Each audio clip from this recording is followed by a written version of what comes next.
Jesus appears before Pilate. Shortly after 6 o'clock in the morning on this Friday, April 7th, in the year 30, Jesus was brought before Pilate, the Roman procurator who governed Judea, Samaria, and Idumea. Bound, Jesus was led to the Roman governor, accompanied by his accusers. Judas Iscariot, the high priest Caiaphas, and the apostle John were also present. Annas did not appear before Pilate. Despite the early hour, Pilate was ready to receive this group of visitors in the early morning. The interrogation would take place outside the Roman fortress Antonia. The accusers had gathered downstairs by the steps, while Pilate came out of a house attached to the fortress. This annex was called the praetorium and was Pilate's residence when he was in Jerusalem. Although Pilate questioned Jesus mostly within the walls of the praetorium, the public interrogation was held outside, on the steps leading to the main entrance of the fortress. This was a concession to the Jews who refused to enter a non-Jewish building because they did not want to come into contact with leaven according to their religion. If they entered, they would become ceremonially unclean and would be excluded from participating in the Passover feast. To rejoin the community, they would then have to undergo strict purification ceremonies.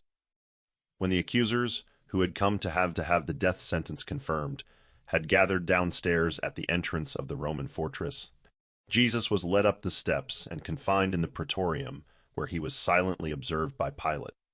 The Roman governor then stepped outside, addressed the entire group, and asked, "What charge do you bring against this man?" Chaos ensued, with much nonsense being shouted, but no clearly defined accusation was presented. Finally, the spokesperson for the Sanhedrin arrogantly replied to Pilate, "If this man were not a criminal, we would not have handed him over to you." When Pilate noticed that they were unwilling to articulate their accusations against Jesus, despite knowing they had deliberated all night, he responded scornfully, "Why don't you bring this man before your own court and judge him according to your own laws? It seems you have not yet reached a definitive accusation." The clerk of the Sanhedrin then spoke to Pilate, "It is not lawful for us to execute anyone, and this troublemaker among our people deserves to die because of the things he has said and done. Therefore, we come to you to request the confirmation of this sentence." Their excuses reveal both the malice and irritation of the Sanhedrin, both towards Jesus and their lack of respect for Pilate's dignity. How dared these subjugated citizens come before their provincial governor to ask him to condemn a man to death without a fair trial?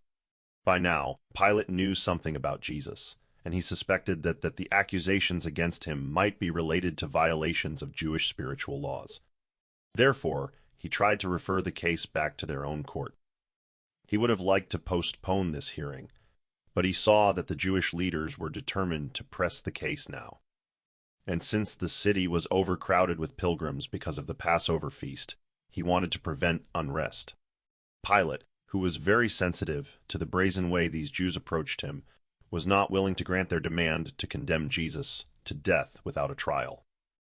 After listening to the accusations they had made against Jesus, he turned to them and said, "This man will not be condemned to death without a trial, and I will not agree to interrogate him until you have submitted your charges in writing." When the high priest and others heard Pilate's words, they signaled the court clerk, who then presented the written charges against Jesus to Pilate. The charges were, the Sanhedrin court finds that this man is a wrongdoer. He stirs up trouble among our people by 1. Corrupting our nation and inciting the people to rebellion. 2. Forbidding people to pay tribute to the emperor. 3. Claiming to be the king of the Jews and teaching that a new kingdom will be established. Pilate then had Jesus brought out of the praetorium and insisted that these accusations be repeated in the presence of Jesus. When Jesus heard these accusations, he did not respond to their false charges.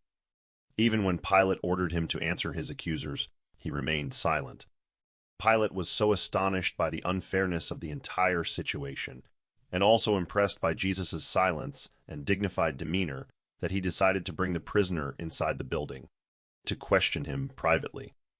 Pilate's thoughts were confused. In his heart, he was afraid of the Jews, and in his mind, he was deeply affected by the sight of Jesus standing majestically before his bloodthirsty accusers. His silence was not contempt, for his face showed emotion with an expression of genuine pity and sorrowful affection.